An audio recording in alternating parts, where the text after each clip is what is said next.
සතුට සැනසුම පිරුණු සුබම සුබ දවසක් වෙන්න ඕනේ අදත් ආදරණීය ඔයාලා හැමෝටම. ඉතින් අද ඔන්න මම ලස්සන වීඩියෝ එකක් අරගෙන ඉන්නයි යන්නේ.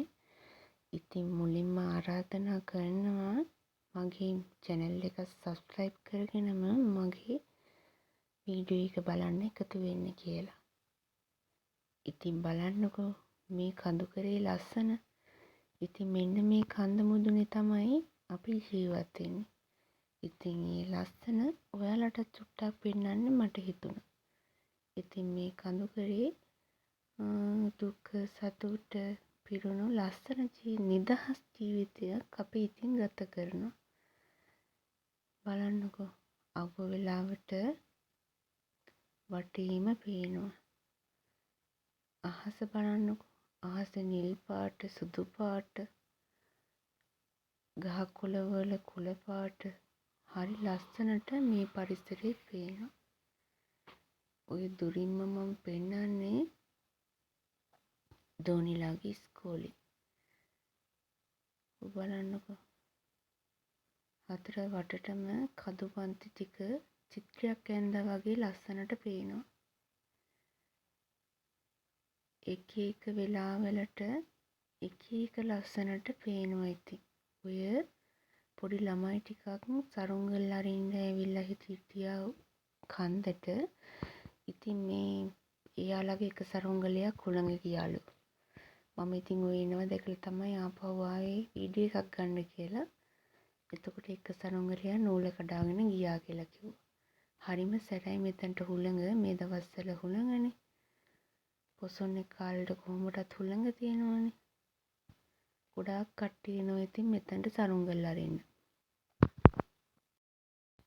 මම ඉතින් මේ අපේ දෙන්නවත් එක්ක කරගෙන ගියා එයාලා සරුංගල් අරින විදිහ පෙන්නන්න. මේ පුංචි ළමයි ගෙවල් වලටත් හොරෙන් ඇවිල්ලා සරුංගලේකුත් හදාගෙන අයියලා මල්ලිලා ළඟපාත ගෙවල් වල කට්ටිය ඔක්කොම එකතු කරගෙන ඇවිල්ලා ඉතින් මේ විදිහට සරුංගල් අරිනවා.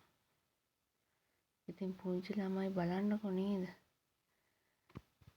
එයාලා ඉතින් ওই විදිහට ගොඩාක් සතුටු වෙනවා. සමහර විට ඉතින් ගෙවල් වලින් බැනුම් අහනවත් ඇති කොහෙද ගියේ එහෙම කියලා. ඒ වුණාට ඉතින් ඇවිල්ලා මේ සරුංගල් අරිනවා. එයාලගේ බල්ලෝ දෙන්නෙක් එයාලා මේ ඔය සෙල්ලම් කරලා යනකම් එයාලත් එක්ක ඉන්නවා. ඒකත් මම දැක්කා. මේ ඉතින් මම ඔයාලට ඒ චූටි යාළුවෝ ටිකත් අද මගේ වීඩියෝ එකට එකතු කරගත්තා. ඉතින් ඔය තවත් දවසක් අද මගේ වීඩියෝ එකේ තියෙන්නේ දවස් කිහිපයක එකතුවක්. ඔය හවස් වරුවක් උදේ වරුවක් එකතු වෙච්ච වීඩියෝ එකක් තියෙන්නේ. ඔන්න මේ උදේ අද පහුවෙනිදා උදේ දවස් තමයි මේ තේතුණක් ලස්සනට වැඩිලා තියෙනවා අහසේ. බලන්නකෝ නිතරම ඉතින් මේ වගේ දේවල් දකින්න ලැබෙන්නේ නැහනේ. ඒකෙන් ඉතින් මම හිතුවා ඒ දේත් ඔයාලට එකතු කරන්න ඕනේ කියලා. බලන්නකෝ ඒකේ ලස්සන මෙහි වලාකුළක් පේන්න තියෙනවා. ඒ අස්සෙන් තමයි ඔය දේ තුන්න දාලා තියෙන්නේ. මේ තවත් දවසක් අද ඉතින් අපි ගියා රිකිල ගස්කට. මේ රිකිල ගස්කට මේ අම්බලමේ වහලා තමයි ඔය මම පෙන්නන්නේ. ඉස්සර කාලේ කට්ටිය ගිමන්නිම පුතනක් නේ අම්බලම කියන්නේ. ඒක දැන් පුරාවිද්‍යාවකින් මේ සංස්කරණය කරලා සංරක්ෂණය කරලා මේ තියෙන්නේ. ඉතින් එතන ඔය විදිහට ඉඳගෙන හිටියා. ඉතින් එදා අපි ගියේ රිකිල්ල ගස්කට මෙන්න මේ දේවල් ටික ගෙනෙන්න. මොනවද බලන්නකෝ පාපිසි මහන්න රෙදි.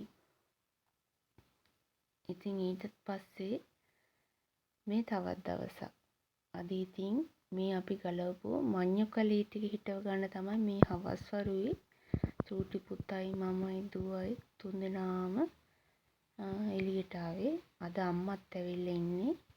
ඉතින් අපි අම්මා කිව්වා එයා උදව් වෙන්නම් කියලා. එයා තමයි මේ ටික හිටවන්නේ. ඉතින් මට කපලා දෙන්න කිව්වා.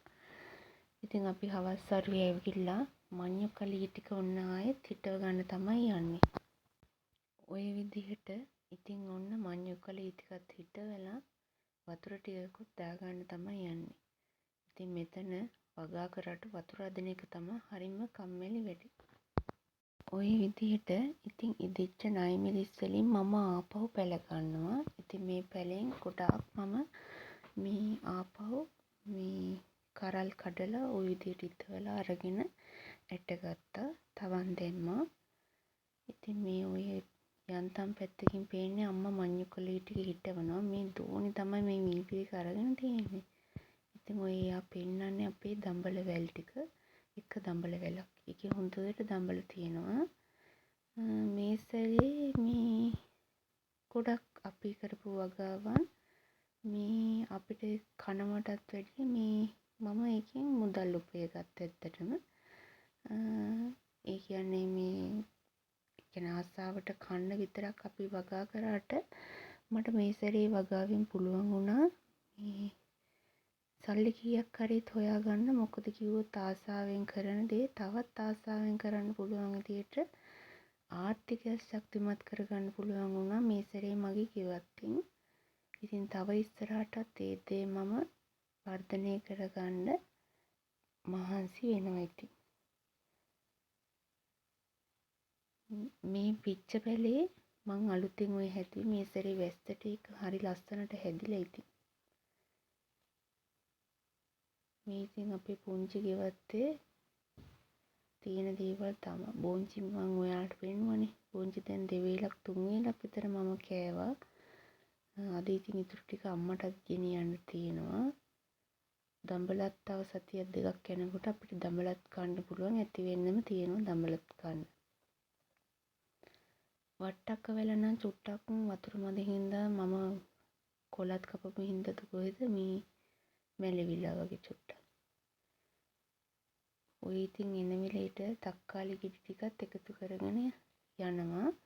ඉතින් මේක අපිට ගෙදර කෑමට ඉතින් ඇති මේ වගේ පුංචි පුංචි දේවල් ටිකක් එකතු කරගත්තම ඉතින් දවසට මොනවා හරි මගේ ගෙවත්තිනුත් මට හොයාගන්න තියෙනවා සල්ලි වලට ගේන දේවල් වලට අමතරව.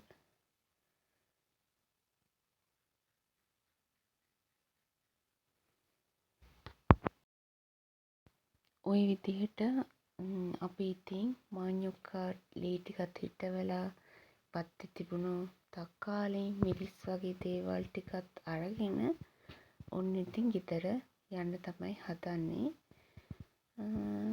ඉතින් මේ දේවල් එක මේ මම ඉතින් ලොකු සතුටක් ලබනවා මගේ පුංචි ගෙවත්ත හින්දා. ඉතින් මේ දේවල් තමයි මම මේ ඔයාලත් එක්ක බෙදාගන්නේ. ඉතින් අද මේ තවත් ලස්සන දවසක්. පේනවාද මගේ පැෂන් ගහේ පැෂන් පිරීලා තියෙනවා. මං කිව්වනේ ඔයාලට මම මුදල් හොයාගත්තා කියලා. ඉතින් මේ සැරේ මම මේ විදියට පැෂන් වලේ පැෂන් කඩලා කීයක් හරි මුදලක් හොයාගන්න හිතුවේවත් නැති විදියට ඇත්තටම කට්ටිය කිව්වා පැෂන් ගන්නවා ඕක නිකන් තියන්න එපා. හාල් ටිකක් හරි ගන්න ওই ටික දෙන්න කියලා. ඉතින් මම කීප සැරයක්ම හිතලා ඉතින් මේ ඇත්තද දන්නේ නේ කියලාත් හිතුවා. ඒ වුණාට ඉතින් අම්මා කිව්වා නෑ හිම විකුණනවා ඒවා කඩවල වලට ගන්නවා කියලා. ඉතින් ওই විදිහට එදා කඩලා නිකමට වගේ ගිහින් ඇහුවම අනේ ඇත්තටම ඒවා කඩවල වලට ගන්නවා. ඉතින් අපි නොදන්නවා වුණාට අපි වටේ තියෙන හැමදේම මුදල් කරගන්න පුළුවන්. ඉතින් ගෘහණියක් විදිහට මං වගේ ගෙදර ඉන්න කෙනෙක් විදිහට මේ වගේ දේවල් ලොකු වියදමක් ඇත්තටම නෑ. නිකම්ම පෙළවිච්ච පැෂන්. ඉතින් මේ දේවල් වලට ලොකුවට මහන්සි වෙලා වතුර දාන්න, පෝර දාන්න මොකවත් ඕනන්නේ. ඉතින් අපට පුංචි ආදායමක් ගන්න පුළුවන් ওই විදිහට. ඉතින් එදා දවසේ මමත් එහෙම තමයි කරගත්තේ. ඔය බලන්නකො මගේ පැෂන් මල්ල දැන් පිරීලා තියෙනවා. පාට් වර්ග දෙකකින් පැෂන් තිබුණා. ඉතින් ඔන්න විදිහට මේ සතිය මගේ ගෙවිලා ගියා. හරිම ලස්සනට. ඉතින් මම මගේ පුංචි ගෙවත්තෙන් මොදලුත් හොයාගත්ත කියන කතාව තමයි මම මේ ඔයාලට කියාවේ. ඉතින් මේ මගේ කඳුකරේ පුංචි කතාවත් එක්ක අද වීඩියෝ එක මෙතනින් ඉවර කරන්න තමයි යන්නේ.